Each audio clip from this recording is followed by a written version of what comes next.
Halo guys, welcome back to Korea Reomit bersama orang Korea yang betul. Oke polo-polo, aku yakin yang ngeklik video ini merupakan polo-polo yang suka banget sama video dari Stranger Things. Nah, polo-polo udah tahu tentunya Stranger Things 4 ini udah dirilis di Netflix. Dan di video kali ini aku ada kesempatan dari Netflix untuk langsung interview 3 guys dari Stranger Things. Nah, langsung kita mulai. Coba kita tanya-tanya tentang Stranger Things 4 ini. Let's go. How are you today?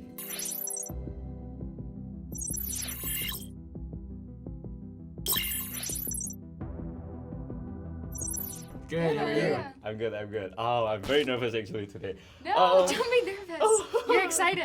Very excited at all. I have a few questions to ask, so I'll like to ask you guys, to all of you. It's been 6 years, right, for the Stranger Things since the season 1. Yeah. Like how it has affected your life? Like what's changed? I mean, in every way. I mean, genuinely, I started filming the show when I was 13. And came out when I was 13. It was, yeah, it's been a whirlwind. It's defined my teenage years. I couldn't be happier for that, you know? It's incredible. The show's amazing. The people involved are amazing. And it's cool to have that chapter of my life kind of documented so well.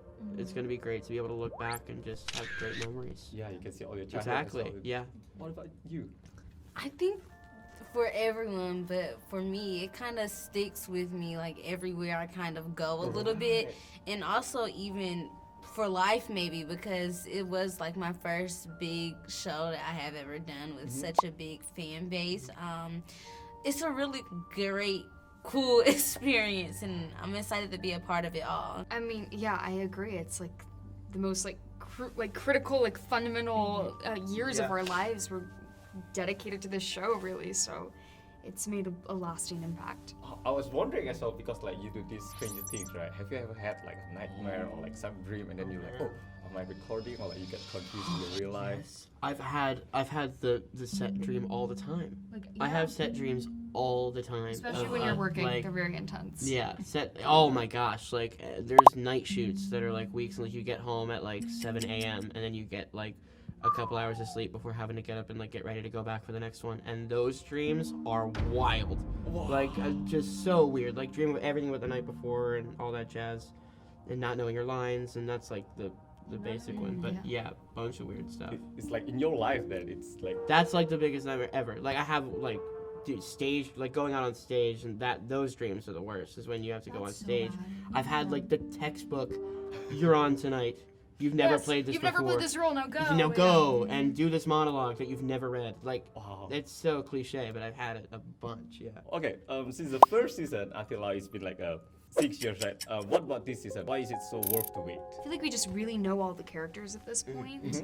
And then they add in some new ones to keep things like fresh and exciting, but it feels like familiar, but also we're all older, so I don't know, I think they go a little further with like the goriness and just like the overall intensity, so It's matured. What about the creature in this season? How is it different with the previous season about the creature?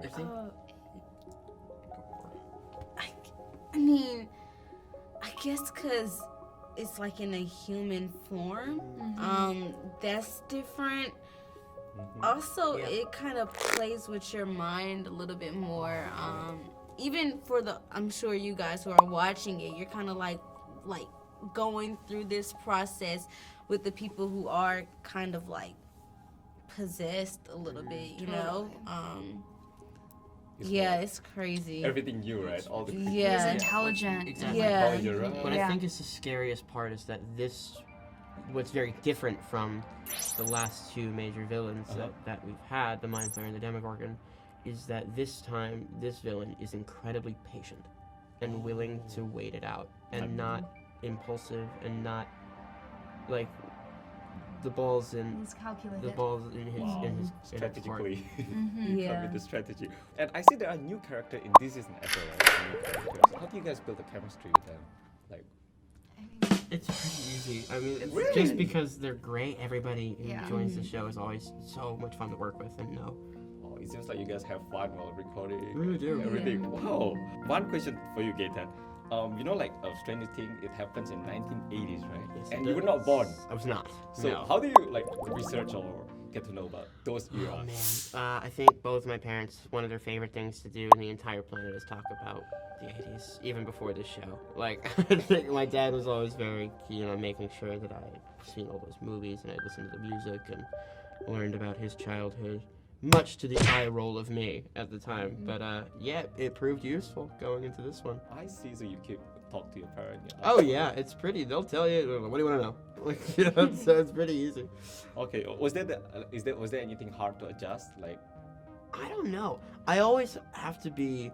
I've gotten notes, like sometimes we'll like improv riff and stuff, like let's go a little bit off of script, and sometimes we get that like certain slang wasn't used back then, like they didn't say that then, like that's not a very 80s, so sometimes it comes out a little bit, but you know the whole team does a really great job of kind of immersing you into the world quite well.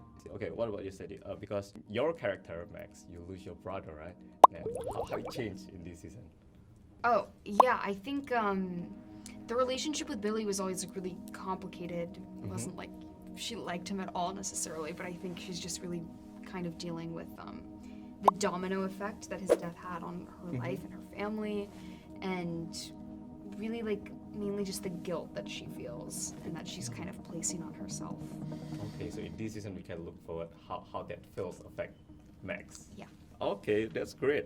I believe that you have traveled around the world, right? Because of the Stranger Things. Is there like some memorable event or like memorable things that happened? I definitely love Australia. This was a very fun place to go to. But even just traveling around the world in general, having that experience at such a young age, I guess the knowledge that I get to take back home from it all and from all the different countries, that's very memorable to me, and kind of my knowledge grows as well as I'm traveling to these different countries, because I'm actually understanding a little bit of the history, but how they go on about their day as well. So that's really fun. I would say the knowledge I take home to all my friends and family when traveling, that's a good memory I have. You learn a lot. Yeah.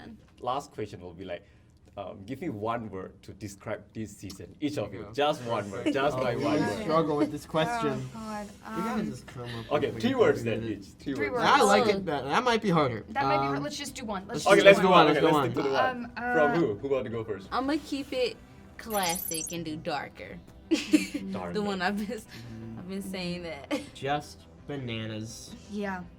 Yeah. Nuts. Crazy. Okay, good enough. Okay, thank you so much guys for your time today. I had so much fun. Good luck for today. Thank you so much. Good to see you. So nice to meet you.